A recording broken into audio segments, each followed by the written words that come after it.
ભારતીય બંધારણના ઘડવૈયા અને દેશના મહાન રાષ્ટ્રીય નેતા ડૉક્ટર બાબા સાહેબ ભીમરાવ આંબેડકરજીએ ભારત દેશ માટે વિશ્વનું સર્વશ્રેષ્ઠ સંવિધાન રચી સમાનતા, બંધુત્વતા, ન્યાય અને લોકશાહીનો પાયો મજબૂત કર્યો હતો.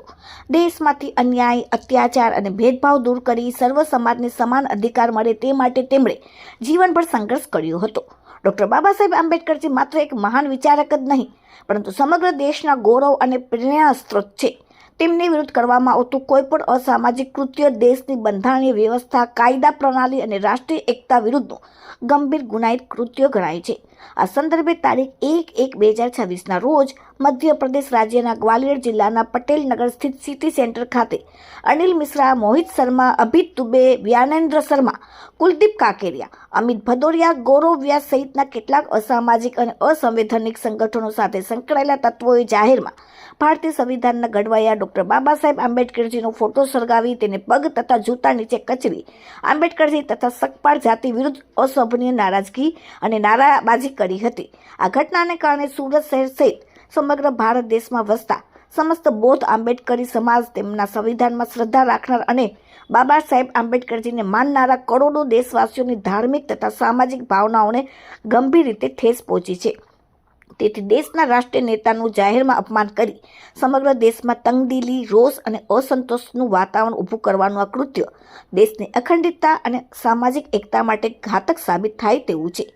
અત્યંત ગંભીર બાબત એ છે કે આ સમગ્ર ભયંકર કૃત્યનો વિડીયો સોશિયલ મીડિયા પર અપલોડ કરી તેને વાયરલ કરવામાં આવ્યો છે, જેને કારણે દેશના લોકોને ઉશ્કેરવાનો અને સામાજિક દ્વેષ ફેલાવવાનો પ્રયાસ કરવામાં આવ્યો હોવાનું સ્પષ્ટ થાય છે. આ કૃત્ય દેશ વિરોધી અને કાયદેસર કાર્યવાહી લાયક હોવાનું માનવામાં આવી રહ્યું છે. દેશના લોકોની ધાર્મિક ભાવનાઓ દુભાવી દેશના રાષ્ટ્રીય નેતા ડૉક્ટર બાબા સાહેબ આંબેડકરજીના ફોટાનું અપમાન કરી તેને સોશિયલ મીડિયા પર અપલોડ કરી વાયરલ કરવાના ગંભીર ગુનાહિત કૃત્યો અંગે સંકળાયેલા તમામ અસામાજિક તત્વો, તેમની મંડળી, તેમના દ્વારા ચલાવવામાં આવતા અસંવૈધાનિક સંગઠનો સામે તાત્કાલિક તલસ્પર્શી તપાસ કરી કાયદેસર પગલાં લેવા આજે ઉગ્ર માંગ ઉઠી. સોનોને સુરત શહેર આંબેડકરી સમાજનો આગેવાન છું.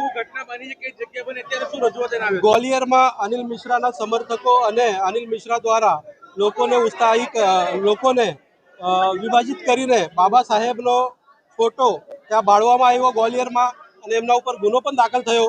અને બાબા સાહેબ આ આખા દેશના સંવિધાનના નિર્માતા છે. બાબા સાહેબના પ્રતિબિંબને કે બાબા સાહેબના મૂર્તિને કોઈ નુકસાન પહોંચાડે તો એ અમે સાખી લેવાના નથી.